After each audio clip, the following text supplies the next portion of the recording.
Hello everyone, welcome back to our blog channel. আজ চলে এসেছি আমরা সিঙ্গুর মেলাতে। সিঙ্গুর মেলাতে আজকে আসবে স্নিগ্ধজিৎ, আর বুধবারে আসবে ইমন চক্রবর্তী। বুধবারেও আসবার ইচ্ছা আছে, জানি না এবার কী হবে। যদি আসি তোমাদের সাথে ভিডিও শেয়ার করব। তো মেলাতে ঢুকতেই ফার্স্টে দেখলাম অনেক কিছু বিক্রি হচ্ছিল, আর এখানে অনেক হার বিক্রি হচ্ছিলো, খুব সুন্দর সুন্দর, কিন্তু হারের তুলনায় দাম একটু বেশিই বলছিলো। যার জন্য বললাম যে অন্য কোনো দোকানে দেখবো, যদি কমে পাই তো কিনবো। তো এখানে বঞ্জির জন্য কিছু ক্লিপ আর হেয়ার ব্যান্ড দেখা হচ্ছিল। তারপর ওখান থেকে আমরা চলে গেলাম সোজা ব্যাগের দোকানে পার্টস কেনার জন্য, কিন্তু পার্টস সেরকম পছন্দ হলো না, সেই জন্য ওখান থেকে আবার বেরিয়ে চলে এলাম। আবার দেখলাম যে এখানে আবার হার বিক্রি হচ্ছিল, সেই জন্য হারগুলো দেখতে গিয়েছিলাম।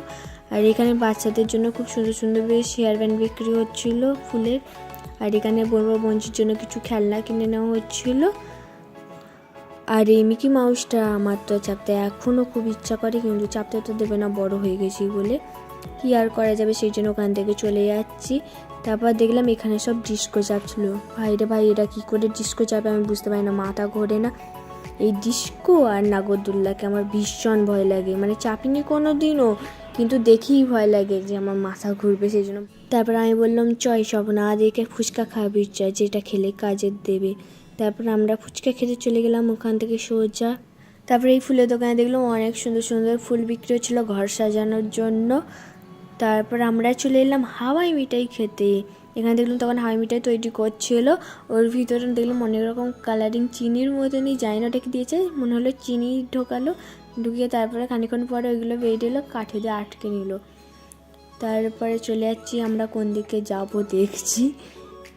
তারপরে গিয়ে দেখলাম দিদি চুড়ি কিনছিল। এটা নাম কি? মন মানে না। তারপরে মোমো পেয়ে মোমো নিয়ে ঢং করতে শুরু করে দিলাম না খেয়ে। তারপরে আবার একটা হাওয়াই মিঠাই কিনেছিলাম, আমি ভাবলাম হয়তো ফটো তুলছে, তারপর দেখছি নাকি ভিডিও করছে। তখন আমি বলছি তুই ভিডিও করছিস, আমি বুঝতেই পারি না, আমি হয়তো ফটো তুলছিস। তারপরে এই বাঁশিগুলো ছোটোবেলায় প্রচুরই কিনতাম, পাখি আছে ফু দিলে ওই উপরে ওইটা উঠতো। তারপরে এবার ওখানে চলে যাচ্ছি, স্নিগ্ধজিতের আসার টাইম হয়ে গেছে, ওখানে বসে ফাংশান দেখবো বলে। তো ওই জায়গা খুঁজছিলাম গিয়ে, তারপর জায়গা পেয়ে বসে পড়েছি। তো এবার তোমরা ভিডিওটা দেখতে থাকো।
তারপরে আমরা জিলিপির দোকানে চলে এলাম, জিলিপি খেয়ে বাড়ির জন্য জিলিপি কিনে মেলা থেকে বেরিয়ে চলে এলাম।